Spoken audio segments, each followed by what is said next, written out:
नमस्कार दोस्तों, स्वागत है आपका हमारे YouTube चैनल पर। दोस्तों, क्या आपका रिश्ता खत्म होने की कगार पे है? शादी टूटने वाली है, वजह चाहे जो भी हो।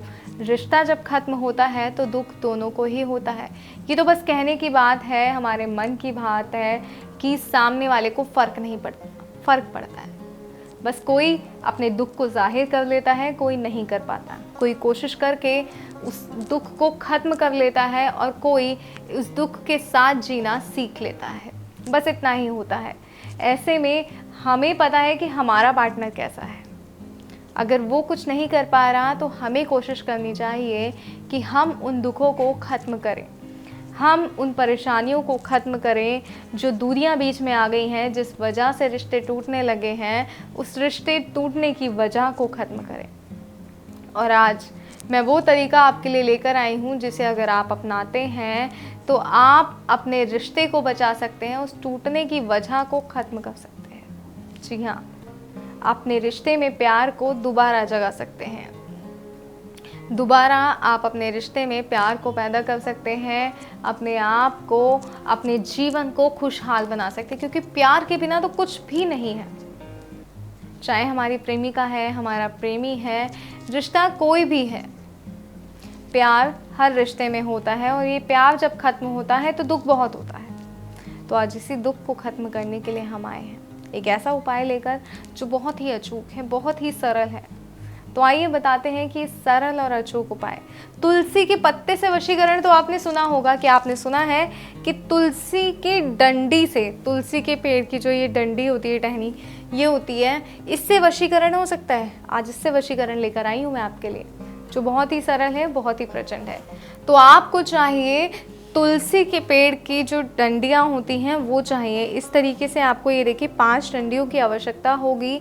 अब इस डंडी का ध्यान रखिएगा, एक तो आपको खुद से नहीं तोड़ना, आपको किसी और से तुड़वाना है। किसी भी कुछ भी आप उसे बोल के कि मुझे चाहिए, किसी भी तरह से कोई भी बहाना बना के तुड़वा लीजिए, फिर इसका प्रयोग कीजिए, इसको विधि को अपनाइए।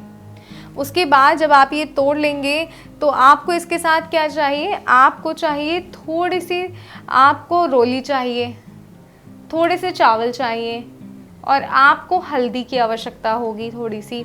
अब आपको इसके साथ एक कलश की भी आवश्यकता पड़ने वाली है, एक कागज़ की आवश्यकता होगी, एक स्टेपलर अगर आपके पास है तो वो भी ज़रूरी है इस विधि के लिए, वो भी आप अपने पास रखिएगा। एक लाल कपड़े की आवश्यकता होगी। आइए बताते हैं अब करना क्या है।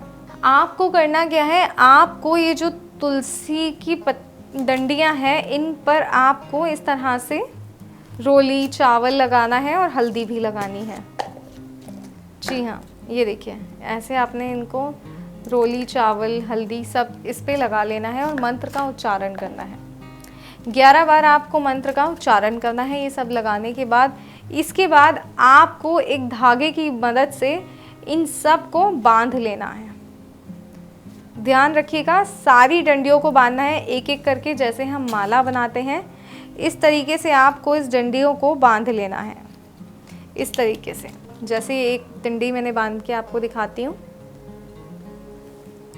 ऐसे आपको सभी डंडियों को, 5 डंडियों को एक एक करके थोड़ी थोड़ी दूरी पर बांध लेना है। अब इस माला को लेकर आपने एक प्लेन पेपर लेना है।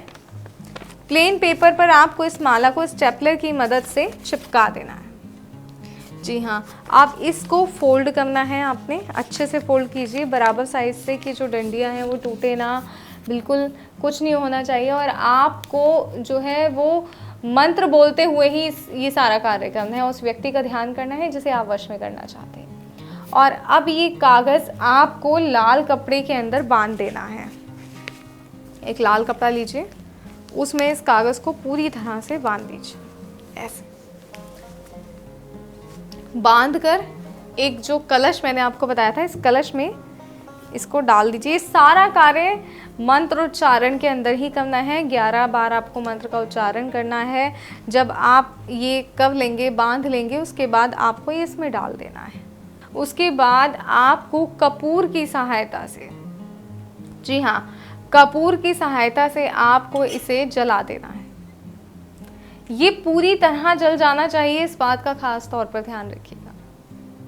पूरी तरह इसमें जो भी आपने सामान डाला है कागज़ है, तुलसी की डंडियाँ हैं और जो लाल कपड़ा है जिसमें हमने बांधा है, ये पूरी तरह जल जाना चाहिए।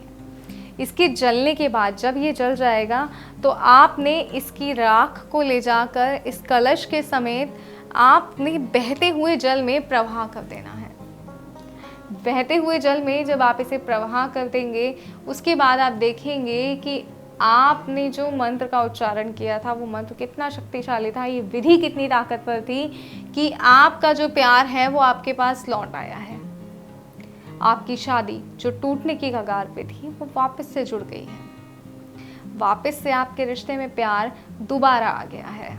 और ये सब सिर्फ तभी होगा जब आप सही तरीकों को अपनाएंगे। और ये तरीका जो आज मैंने आपको बताया, ये बहुत ही सरल और सटीक उपाय है। तो इस उपाय को अपनाइए, सही विधि को अपनाइए, ताकि आप अपने कार्य को पूर्ण कर सकें।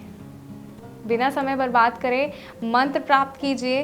स्क्रीन पर दिए गए नंबर पर गुरुजी को फ़ोन कीजिए, उनसे बात कीजिए, मंत्र प्राप्त कीजिए। वो आपको बताएंगे कि जो मंत्र है वो सही है।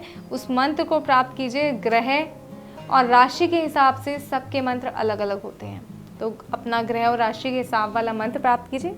विधि के साथ मंत्र को जोड़िए और अपने आप को खुशहाल रखिए। कोई और समस्या, कोई परेशानी है तो स्क्रीन पे दिए गए नंबर पर कॉल कीजिए, गुरुजी से बात कीजिए, अपनी समस्या गुरुजी को बताइए और अपनी परेशानी का हल भी गुरुजी से फ़ोन पर ही लीजिए। कहीं जाने की आवश्यकता नहीं है, कोई और कार्य करने की आवश्यकता नहीं है। गुरुजी आपको बताएंगे किस तरह से आपने कार्य करना है, किस तरह से आपने खुद को खुश रखना है। जय माता दी।